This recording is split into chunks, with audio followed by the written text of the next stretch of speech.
Welcome to NucleCast, the official podcast of the ANWA Deterrence Center. Our host is Dr. Adam Lowther, co-founder and vice president for research at the National Institute for Deterrence Studies. The ANWA Deterrence Center is a 501c3 organization ensuring a broader understanding of the nation's strategic nuclear deterrent and its ongoing modernization. Thank you for listening and welcome to the show. The views of the host and the guests are their own. Welcome back to another episode of NucleCast. Of course, I'm Adam Lowther, and this is part 2 of our conversation with the former Global Strike Commander, General Jim Kowalski. And we were talking in the first episode about the rationale for the stand-up of Global Strike Command and sort of what led to it. And then I took a few unexpected turns with some questions, and we ran out of time. And so we decided we'd come back for this second episode, and we're going to pick up with the stand-up of the command in 2009. So with that, boss, I'll turn it over to you. Okay, great. So the command, we had that group of about 50 people out at Bowling Air Force Base. There was only one person assigned to the command, and it was me, and that's as a provisional command. So what we needed to do was we needed to get the basing resolved. That basing announcement was made in June of 2009. We had worked with the chief's office to schedule the activation ceremony. And I'm sure there's folks in the audience that have had to deal with trying to get on the Chief of Staff of the Air Force's schedule. And we were able to work that in. Coincidentally, it ended up being 7 August, which is the date right in between the Hiroshima and the Nagasaki, the first uses of nuclear weapons. That was not intentional. There were some on the arms control community that accused us of making a statement, but we weren't smart enough to make a statement either way. We just wanted to get the daggone command activated and get on with our business. We had done the program, the PAD document. We had filled out what we called the P plan, the programming plan that had 700 items in it. So we really needed to get this command activated. We needed to get rolling on those 700 items. We had already looked toward the future of, okay, well, when, as you stand up a command and you man the headquarters, we had already been through the process of where were we going to put it? How are we going to locate offices? I mean, there's a whole lot of where do you get desks, pens, pencils? There's a lot of detail that goes into just getting that stuff up and running. Make sure you got the comm pieces right so you can communicate with folks internally within the command, and then to the folks in the command that are external. And then when would we get operational control of the numbered air forces and then have the authorities to do the directive activities there and let them report through Air Force Global Strike Command as opposed to 8th Air Force going through Air Combat Command and 20th Air Force going through Air Force Space Command. So we decided that go ahead. Was there any contemplation of hosting the command anywhere other than Barksdale, or was that sort of an immediate given? Well, that's where the 3-star billet was coming from. Okay, so it was going to be the 8th Air Force Commander's billet was the 3-star billet that was going to be used. The number of 3 stars and 4 stars are set by Congress. But we did have to go through the basing process. And, one of the things that we knew early on is we wanted to have the command on a base that had Air Force nuclear operations, fielded forces. So that's either ICBMs or B-52s, because the command was set up with just the B-52s, not the B-1s. And, we can have some discussion about that, but that's that's how the command was ended up being structured and how the decisions were made. So when you add that in, then you go through a basing process. So you look at all the bases that had those forces, and that's an external process. So we, the Air Force, and particularly the folks that were working on the team, didn't really have any role in that process other than to advise them if they asked us some questions. They went through their initial process. At some point in that process, Omaha, Nebraska had been added to the list of bases to look at. Omaha's and it's an awesome city. I ended up, my final command tour as the deputy commander was in Omaha, and frankly one of the nicest places we've ever lived. But they did not have an operational unit there. So when you look at all the scoring criteria, and I don't recall all of it was, but I think it's what you'd reasonably expect. What's the size of the population? What's the available housing? What's the available labor pool to draw from to fill different positions? I think when you went through the scoring, Omaha clearly came out on top. Number 2 was Barksdale because of the large community here at Shreveport, Bossier City, and but at the end of the day, Omaha should not have been in the mix to begin with, and that caused some hard feelings with the civic leaders up in Omaha, which was unfortunate. But I think where we ended up with the command was the right choice, and a choice that was made truly independent of any other influences. Okay. So go ahead with the. I digressed there for a second. Probably more than you wanted to know about that process, but it really, the final decision wasn't made till June. So we were on the calendar to activate this command in August. We had expected to be moving people in April or May. So the having Omaha added to the process, and then going through having to explain why it wasn't selected actually delayed us about 2 months. And I could whine about the $25,000 in damage done to my household goods as I tried to move at DC with about 2 weeks notice, but you end up with a little PTSD on that one. But a lot of folks had that problem where, the decision, the Air Force said, okay, the base is Barksdale, and then they had to go through that whole process from April. So what we thought was going to happen in May, didn't happen until you got back into mid-June. And by the time you get the orders and everything, everybody who, we had people who were coming to us from, Air Command and Staff, Air War College. And of course, those are moves that normally happen around May. So everybody's sort of sitting on their hands, can't go anywhere, but they can't stay there. So yeah, it was a little bit of turmoil for that initial group, the plank holders that showed up to the command, because we needed those folks to help start everything, to include, although we had done some planning of the activation, that was one of the first big things we had to do is figure out, okay, well, we don't have a protocol shop, we don't have this, we don't have that, the other thing. So, geez, how the heck do you do an activation of a command? So, right. Fortunately, we'd already had a lot of contacts, both in Air Force Space Command and Air Combat Command. Obviously, we'd been working closely with the Air Staff, so we were able to pull all that together. It wasn't a big challenge, but it did.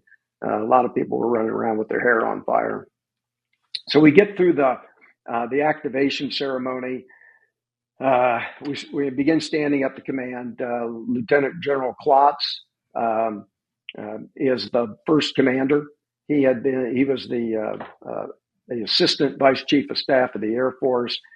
He had been in a number of fairly high positions in the Air Force. He had been the acting commander of Air Force Space Command. He had been the 20th Air Force commander. So he had deep nuclear background and expertise. Rhodes Scholar out of the Air Force Academy. He's written a number of things. I learned a lot from working with General Klotz, and he really did a good job of understanding some of the things that were most important to sort of righting the ship for the Air Force nuclear enterprise. And I'll get to those here in a little bit. But let me walk through a timeline first, and then I'll just take it sort of topic by topic. So, we get to the activation ceremony in August. And then we begin. One of the big things we have to do is we got to get the people in. We got to choose people. We got to get them. We got to get them in seats. We got to find out where their seats are. For a while there, we were scattered in a number of different temporary locations around base as we moved into the 8th Air Force headquarters. And as 8th Air Force, also had to move too. Right. And they actually moved off base to a building called the Cyber Innovation Center. Yeah. And everybody had to settle into those routines. One of the big advantages we had as we came into this, although we were a 3-star level command, which in turn affects the level of every person in it. So if you have a 3-star, if you have a 4-star command, a division chief can be a GS-15 or a 06. If you have a 3-star command, that same division chief is a GS-14 or a lieutenant colonel.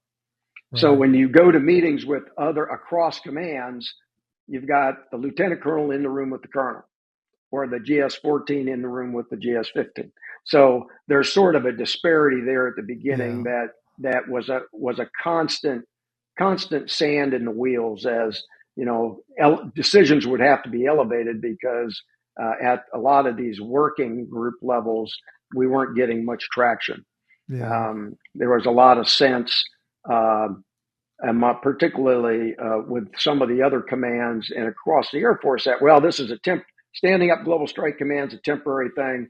Once everything gets back on track, we'll just get this numbered Air Force back. Or and so there wasn't a perception that Global Strike was going to be the home for the nuclear forces. ACC or Space Force thought they might get the 20th or 8th. I don't think the Space Force had the feeling they were going to get the ICBMs back.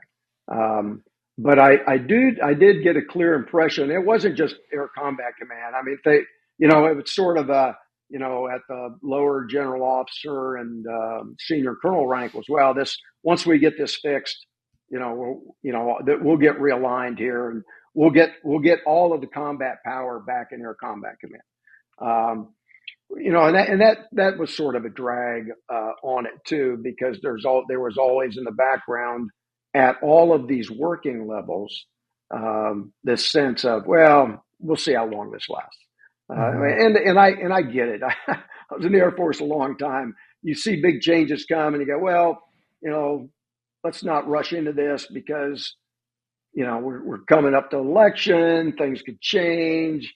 No telling what's really going to happen. Right. So, yeah. And part of that is getting off the subject of this a little bit, but part of that is changing cultures. And that was one of the big challenges that General Klotz tackled, was how do you change the culture of 20th Air Force and 8th Air Force and all of those units underneath them, and how do you create a culture within this new headquarters? What does that culture look like? And of course, culture is behavior over time. So now you have to figure out, what are the behaviors that we want to see? What are the incentives that we're going to use to achieve those behaviors? What are the metrics that we're going to measure all this with? So a lot of that, was deeply thought about early on by the leadership. So as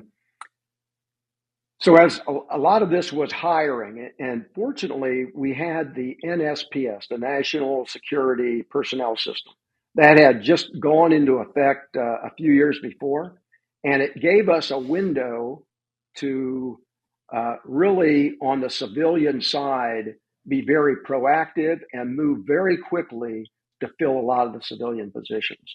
And we were very successful at that.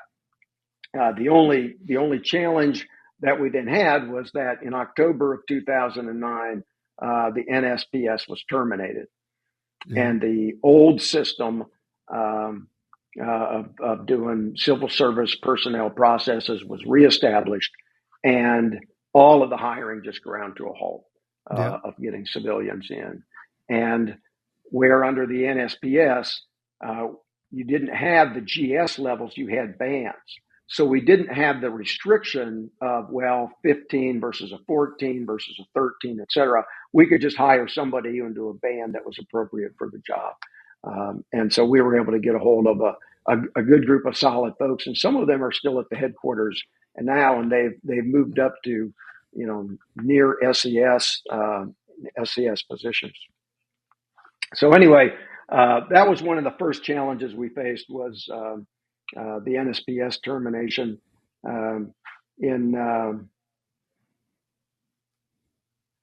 There was it was a DoD efficiency effort. So DoD, and it started there, sort of as you got into 2010, there was the discussion about this DoD efficiency effort, and DoD was looking DoD wide. They out of headquarters, they were called it overhead. They were looking to save $100 billion over 5 years. Well, that turns into bills on the services, and then a bill on the services turns into a bill for Air Force Global Strike Command. So there we were at about 30% manned, and we're getting bills. Bills for turn money back in, find efficiencies. Like, man, we're too busy. We were directed to stand this up as a lean command, so we were hoping we would get a little bit of credit there. I don't think we got much, so we were with all the other players trying to figure out how to implement that. But part of that is just being a grown up in a big bureaucracy like the Air Force.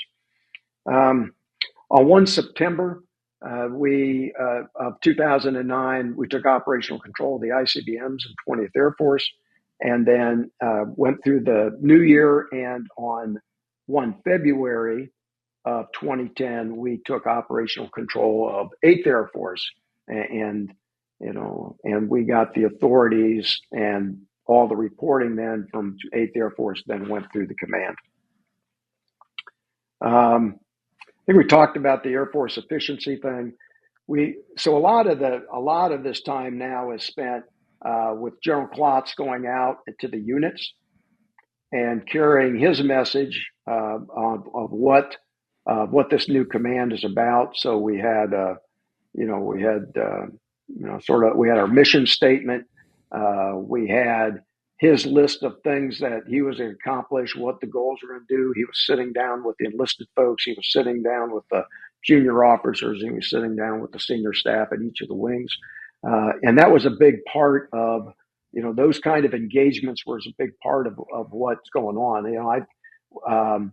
I knew that Air Combat Command commander with all of his bases didn't really have the opportunity to have that kind of MAJCOM commander presence out there in the field. We were, between General Klotz and I, General Klotz during his tenure and I during my tenure, we were probably visiting each wing twice a year because we were right-sized to do that. So we could try to let people know the message. The other thing that was important during this period is we didn't really change our messages very much. So we were trying to, it's really hard to change the culture of organizations. It's hard to get that new traction. But one way that you do that is you just be consistent with the messages for as long as possible, because you'll lose their interest if you start, okay, well, we've got a new way to explain the 3 things that's most important. Well, we added a thing, so now there's 4 things that's most important. So we didn't do any of that. There was a lot of thought that went into the mission statement that we had under General Klotz, and I just carried that mission statement forward. This episode of NucleCast is brought to you by the ANWA Deterrence Center, whose mission is to educate Americans about the nuclear enterprise and strategic deterrence.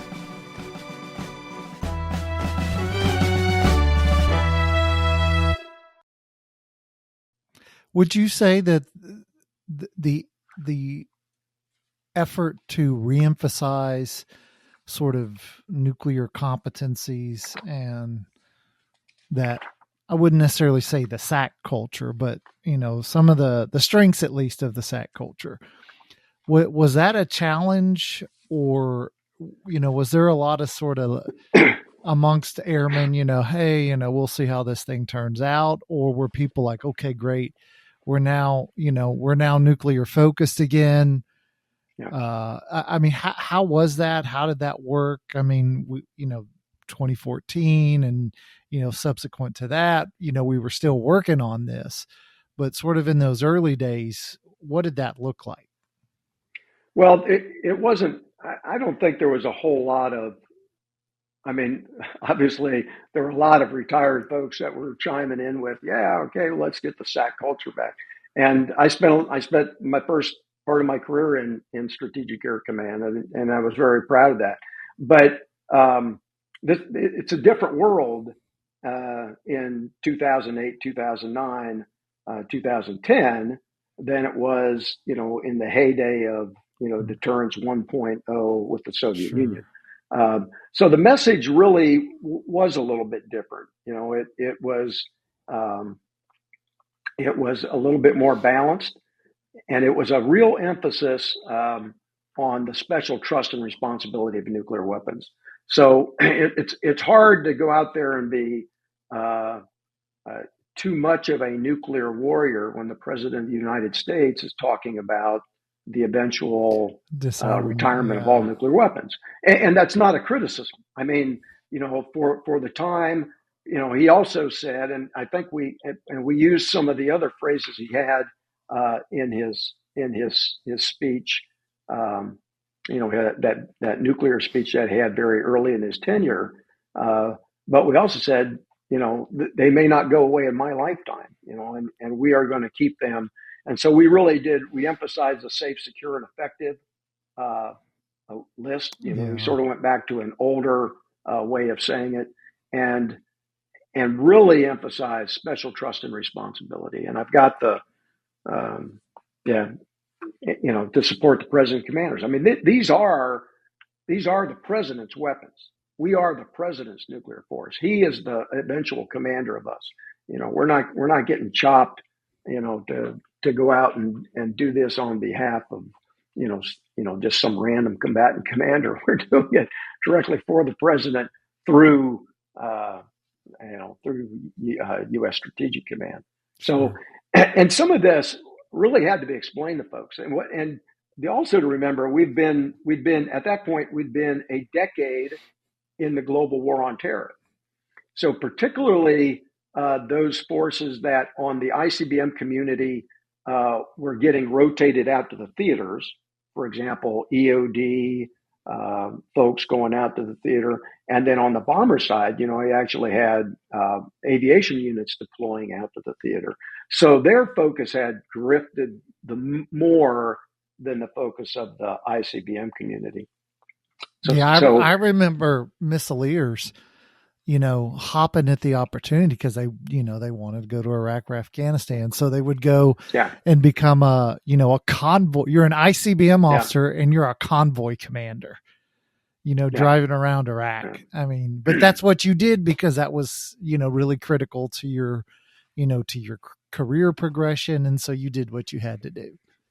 Yeah. And a little off topic, and that's one of the things that we tackled early on was what we found is that in all the promotion systems, the Air Force was rewarding deployments in the war on terror. So if you were, pulling duty in the missile field at minus 20 degrees, going out to, check an alarm at an ICBM site, you got no credit. That was not considered hard enough duty. So we had worked hard to get in some deployed in place is the terminology we're using, get deployed in place credit so that, particularly our enlisted folks, weren't getting left behind because they were doing really hard work and they needed to be recognized for that. Sure. Yeah. So anyway, we get into 2011. Now we're struggling to get the civilian personnel we need, and it required numerous engagements to get, like personally going down to San Antonio to the personnel center and engaging with how people were hired, because they have a process in place, and that process, Air Force is a big bureaucracy, and the processes that work great day to day, and they work great day to day for years, don't work very well to meet the needs of a new major command, the first major command to stand up in about 20 years, because nobody knows how to do it differently than they've been doing.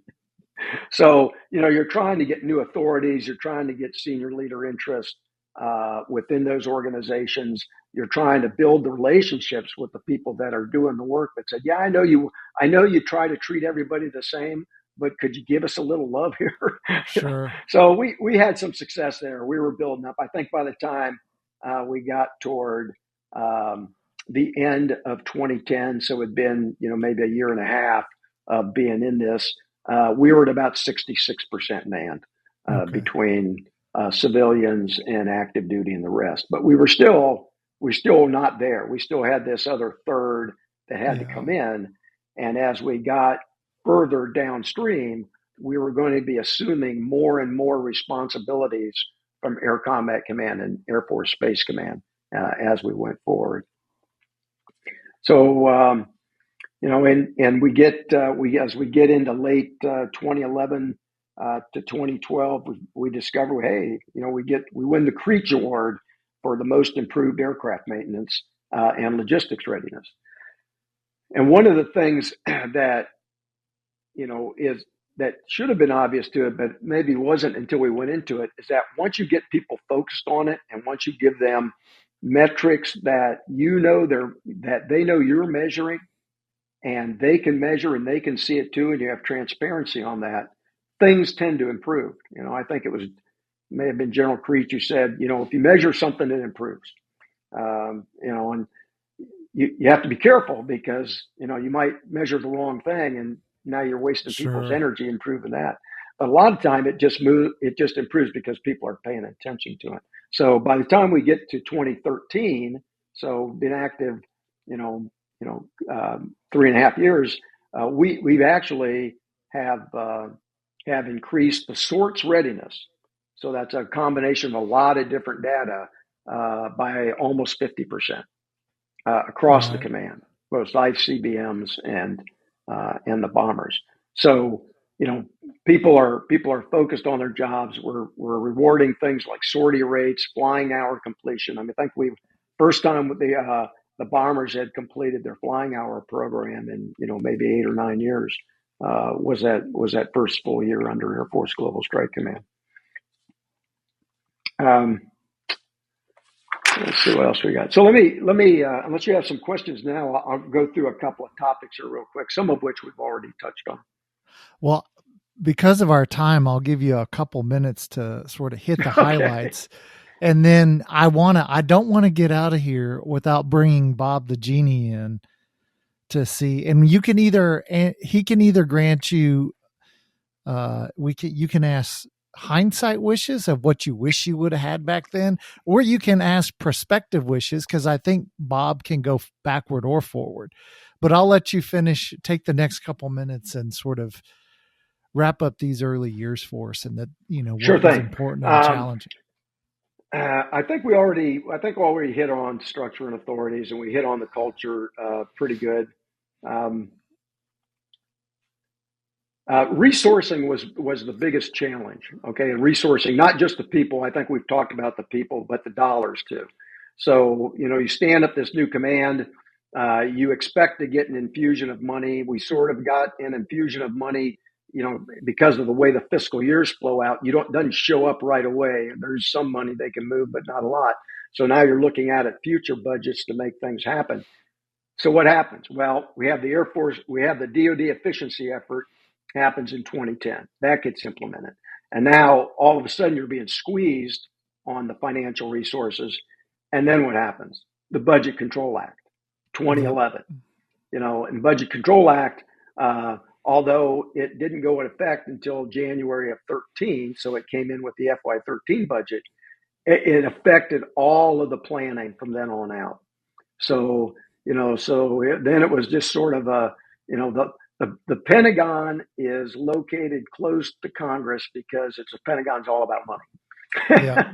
It's how you get money. True. All the battles, all of the frustrations that happen between services are primarily about money.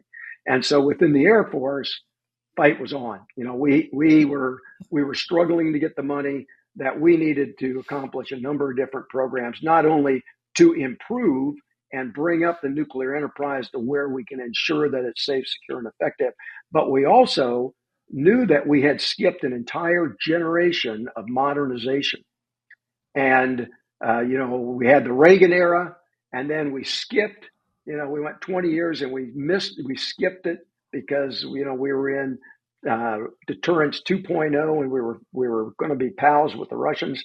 And now we were going, holy crap, all of those weapons are aging out. We have to replace them, and the timeline is getting small. So you've got LRSO, the replacement for the outcome. You've got ground-based strategic deterrent, GBSD, which is now the Sentinel.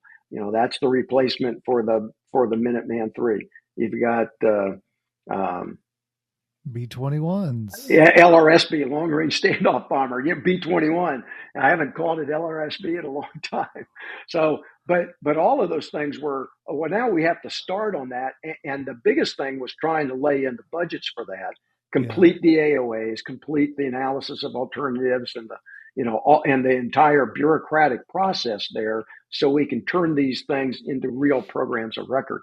And that was another big challenge early on, was trying to do that from a 3-star billet with a lot of pressure on those funding lines. But to some extent, Putin's invasion of the Crimea in 2014 gave people pause for thought, and we saw the tide turn on a lot of that. Yeah, and then the Chinese and the North Koreans, and then the Russians again. So that world of the 2009 Prague speech turned out to be a mirage, and then here we are. Yeah. So as I bring out Bob the Genie, and Bob grants you 3 wishes, and you can ask, you can look back and make 3 wishes, or you can look forward. So, or you can do, some of both. So, for your wish, your number one wish, what would that wish be?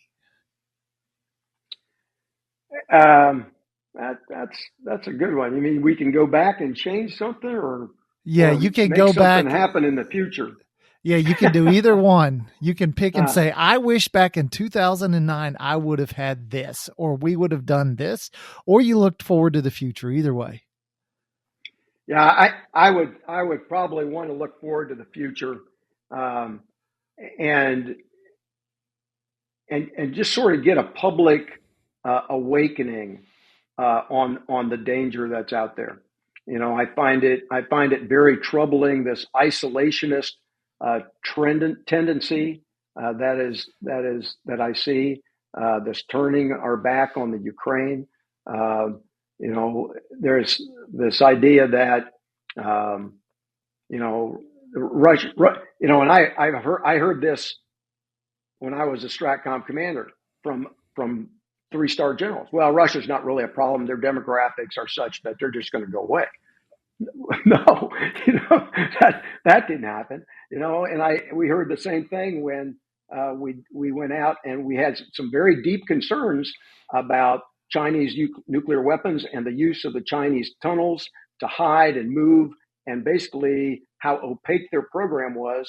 It was, we felt back in 2011 and 12 that it was dangerous to assume that we knew all we needed to know about the Chinese nuclear program. And we were assured by all the intelligence professionals that was not a problem. Don't worry about it. There was Dr. Philip Karbler had his class reach out to open source data and put together a pretty good assessment of of Chinese missile program and the use of those tunnels. So really, I mean, the evidence has been out there, and it continues to grow. But it's like we still don't want to admit that this is truly an existential problem. Now we can talk about the issues with the global war on terror and all the threats from terrorists and terrorists with nuclear weapons, but at the end of the day, the existential threats are coming from peer and near peer adversaries who have significant nuclear arsenals. And I remember watching Strategic Air Command as that movie with Jimmy Stewart, and people being more motivated by that. And we just don't have that same respect for the people that do this mission day in and day out. And we don't have the same recognition and understanding of why we need to keep a strong nuclear force to deter adversaries and assure allies, and respect and honor that force. And so anyway, there's my wish. Okay, well, you get 3. So what's your second wish? I tell you what, if you could just ball them up into that one and make that one happen, okay, I'd be good. And one of the big things that we had to explain to those guys, particularly those young officers that only knew the global war on terror, was they wanted to be in the fight. They didn't feel like they could do that when they were doing their nuclear stuff. I said, and you had to remind them, you have to keep that dualism in mind. Yeah, this is the mission that you don't want to have to do. But if you really don't want to have to do this mission, you be damn good at being ready to do this mission. Yeah. Because if you are the best you can be at that mission, then your adversary is going to be less inclined to take any kind of risk with you, or any kind of risk with neighbors who are partners or allies of the United States. Yeah. There's a 3-star general that retired here in Shreveport, passed away a few years ago. And when he was a captain, he was an aircraft commander, and he met General LeMay in a bar. It was the officers club bar. General LeMay standing there by himself, and he's not talking to anybody. And this young captain walked up to General LeMay and said, "Hey, General, how you doing? Blah blah blah." And gave him his name. And LeMay looked at him and says, "What's your position on the airplane?" He says, "I'm an aircraft commander." He goes, "What's your circular error probable? What's your average time to target?" and the kid, he didn't know it, and he walked away. But he was struck by that moment, that what General LeMay cared about was how good he was at his job. He didn't want to sit there and have chit chat with him. He became the vice at Strategic Air Command, and was an 8th Air Force commander. That was General Edgar Harris. So LeMay once again having impact on people's lives. So. Absolutely. All right. Well, with that excellent story, I guess we'll call it an episode. So, General Kowalski, thanks for joining us on this episode of NucleCast. Thanks. Good talking to you, Adam. Take care. And thanks to you, the listeners, for joining us, and we'll see you on the next episode. This has been a production of the ANWA Deterrence Center, a 501c3 that seeks to educate key decision makers, stakeholders, and the public to ensure a broader understanding of the nation's strategic nuclear deterrent. Our executive producer is Kimberly Charrington, and this episode has been engineered and mixed by David Crumpall. Help us grow our followers by sharing it, and follow the show on LinkedIn, Facebook, and Twitter at NucleCast.